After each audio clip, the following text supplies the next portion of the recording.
Today we're talking about how to help your infant with rolling and how to utilize rolling as a therapeutic intervention or exercise. Make sure that your little kiddo has the right mobility that they need in their pelvis and trunk. Stay tuned.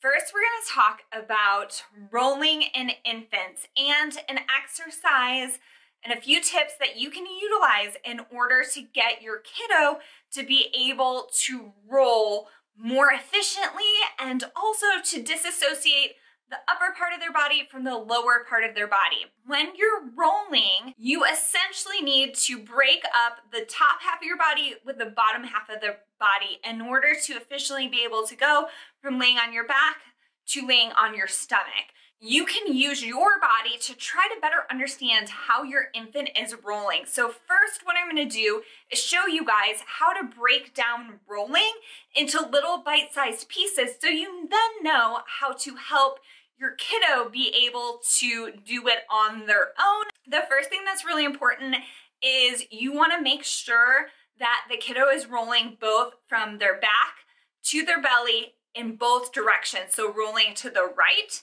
and also rolling to the left. If they're only rolling from their back to their stomach or from their stomach to their back in one direction, and then you try to get them to roll to the other and it's really difficult, there are going to be some asymmetries in those movement patterns, and that is going to make some things like walking down the line more difficult. And then I'm going to show you guys how to work with rolling with the infant, and then we're going to tie it back around into how rolling is really important in order to walk. So first we're going to show you how to break down rolling on your own body so that you better understand how rolling works with a kiddo. So you can watch this first, but I really would suggest and encourage you guys to do this yourself while laying on the ground. Maybe rewind it and then play it as you're laying on the ground and doing what I'm doing with my body. Okay, so first you're gonna lay on the ground and we're gonna first practice rolling to the right. So when your kiddo is first learning to roll, it's best if this arm is up, otherwise it will potentially get stuck underneath them. With this arm up, you can tell already that this right side of your body is going to be more elongated. The next step for a proper rolling is you're going to need to bend this left knee. This knee is going to come across your body, and as it's moving, this pelvis is rotating on a fixed axis. So it's rotating in this plane, in this manner, which again is really important with walking going forward. So this leg is going to need to go into hip flexion, adduction, which means that the knee is coming up, flexing the hip. Adduction is when you're bringing the knee towards the midline of the body, and then you're going to roll. While the kiddo is rolling and as this knee is coming towards the ground, your trunk is in rotation. So the bottom half of your body and the top half of your body are essentially being split in half. So as you're here, in order to come over, this arm and this trunk needs to rotate. So you're rotating from your trunk, but you're also flexing your shoulder and bringing this arm against gravity. So oftentimes kiddos will get stuck in this position because their arm isn't strong enough to fight gravity in order to come into midline. And then at this point, gravity is going to become easier and gravity is going to help them rotate here. So at this point, the kiddo's likely going to straighten their leg. And as they straighten their leg, this hip is hiking downward and pushing down almost away from you, which is further elongating this side. Okay, and then your pelvis is going to come towards the ground, which is more rotation. As you're here, again, this arm was straight, so it's not stuck down here behind me. It's nice and straight. So then I can come to my belly and come up prone on all fours. If you go and you rotate backwards your stomach to onto your back. Prone is on your stomach, supine is on your back. You are going to do kind of the opposite, but what's tricky about this position is you have to disassociate your pelvis, but your pelvis is fighting gravity to go backwards this way. So think of gravity like it's pushing my butt down, pushing my sacrum, which is that little triangle bone in your body, or in your bottom, pushing it down. So I have to fight gravity in order to come this way. So if your kiddo is struggling and proner on their stomach, they might not have the pelvic mobility, or they just might not know how to move their pelvis kind of going backwards. A lot of times with rolling, you want to guide the eyes to look backwards, because if you look backwards, it's easier for you to roll like a log going backwards. But if you're working on rolling, it's really helpful to give some cues at the pelvis so that they understand that the bottom half of their body can roll backwards. Okay, so that was a little bit, my hair went a little crazy there. That was a little bit about rolling and how to utilize your body in order to roll. Now let's get to actually using a baby in order to help them roll. So this is baby Eric. He is my model. We don't have any kiddos in this household yet, so we use baby Eric, my super fancy baby doll. Okay, so baby Eric is gonna be laying on his back. The first thing that I'm gonna do is kind of pre-position that arm up and out of the way.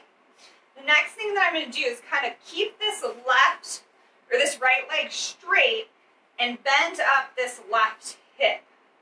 So you can, if your kiddo is stiff, what you can do is you can stabilize the right hip and just work on single knee to chest as a stretch. A lot of times the glutes on the bottom limit this hip flexion. The next thing you can do is you can actually work on just gentle rotation stretching. So this left leg is going to go over, and I'm going to stabilize at his shoulder and just work on gentle rotation. And I'm going to work at the bottom, and I'll just do nice and gentle and hold for a second or two and come on. And come on. And then once they're able to kind of really rotate, then I'm going to help him kind of guide his pelvis over. And then if his arm is stuck, like he's not bringing his arm over, I'm going to support underneath his arm so that he doesn't rely on me. But I'm essentially making gravity less by supporting underneath his arm. And then I'm going to give some tactile cues, which is just kind of touch cues on the front of his shoulder, so that he knows that he can activate these pec muscles in order to bring his arm over. So now we're in side lying. The next big thing you want to do is for him to start straightening this leg, but continue rotating this bottom down. So that bottom is going to come down, and then this elbow is going to kind of come right underneath here. So then he's going to have eventually straight legs, prone, and then your baby would have head control. Baby Eric needs a little bit of help.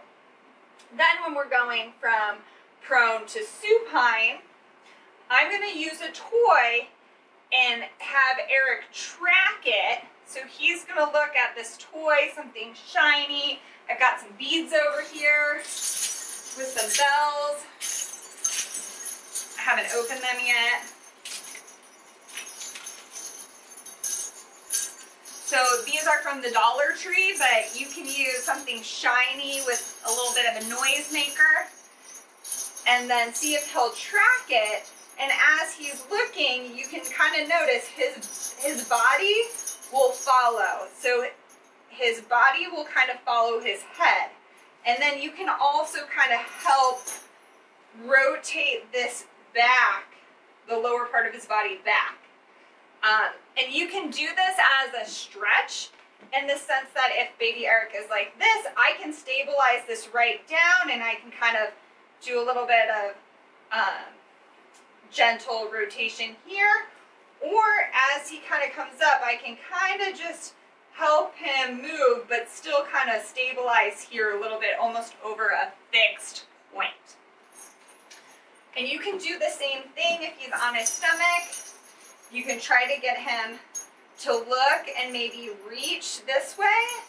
And so he's looking and reaching, and then you can kind of notice the rest of his body will kind of follow / fall over into that prone position.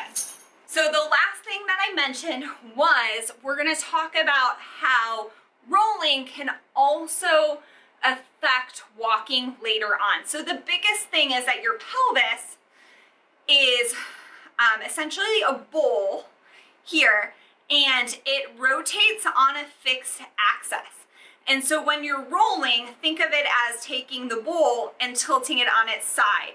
And as you go from supine, you're rolling and moving your pelvis this way.